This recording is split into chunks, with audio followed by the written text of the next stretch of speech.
Hey guys, Jason Sewer here with Birmingham Home Buyers. I'm going to be putting out a video series, several different sections to it. As you know, I've got 33 years in the real estate business, and about 27 of those involve managing rental properties. If you're going to manage rental properties, one thing you're going to deal with is evictions. So today we're going to speak about evictions. You probably have a real estate attorney in your arsenal of your team. If you don't, then you should reach out to one. You want a real estate attorney, one that closes deals, one that does finance closings and stuff. But more importantly, you want one that understands evictions. Most people think evictions cost several thousands of dollars, and they can if you don't have the experience and do some of the work yourself. So in my standard evictions, once I've got a tenant that's past due, if I can't communicate with that tenant over 72 hours via text, phone, or going by the house, then I know that there's an issue there. So the first thing I do is I keep this notice of non-compliance form. My attorney drafted it for me. It's a Word document. I take care of all that myself. So I fill out this form. I do 2 copies of it. And under the laws here in Birmingham, Alabama, I'm able to serve this notice myself. This really alarms the tenant. It puts them on notice, and it gives them a 7 business day requirement to pay that full balance. If nothing else, this form is going to get the tenants to communicate with you, and communication is the key. So the tenant's going to call you, oh, hey, you started posting this termination of lease, notice of non-compliance, and you're going to tell them why. I told you in the beginning we have to communicate on this. So right there is your opening to come up with a payment solution. They've got 7 business days. I stick to my guns on that.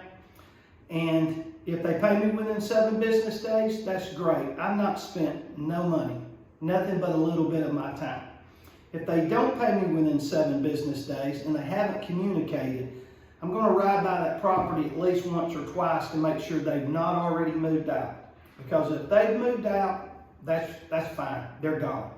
But if they're still there and they're not communicating, after 7 business days, now I'm going to take this to my attorney, and he is going to file it with the courthouse. It's going to be a notice to a filer. It's going to be electronically filed. This fee right here, depending on what you base with your attorney, maybe anywhere from $300 to $500. But this is going to now make it a legal matter within the courts. It's also going to notify this tenant, and this tenant now is required to answer by law within so many business days. If I get to this step, then I've spent a little bit of money, and we're waiting on that court date. Now, if that tenant reaches out to me, I want to end this relationship. I'm willing to be somewhat sensible here and say, look, if they've been a really good tenant and this is first time, I'll take money from them, but only the full amount. If you take a partial, all of this you've done, you got to start over again. I'll only take the full amount. If they pay me the full amount, then that's fine. I spent a couple $100 and a little bit of my time, and we move forward.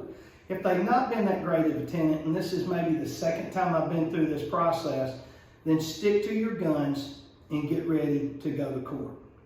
But before you go to court, in one of our next series of videos, we're going to talk about being sensible as a landlord, being a good human being, and getting what you want.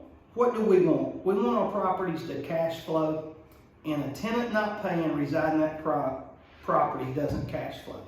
This is Jason Sewer, Birmingham Home Buyers. I hope this helps some of y'all. If we can be of any assistance with your rentals, whether you're selling them or whether you might need us to point you to a professional, we don't mind doing that. Give us a call at 205-841-9757.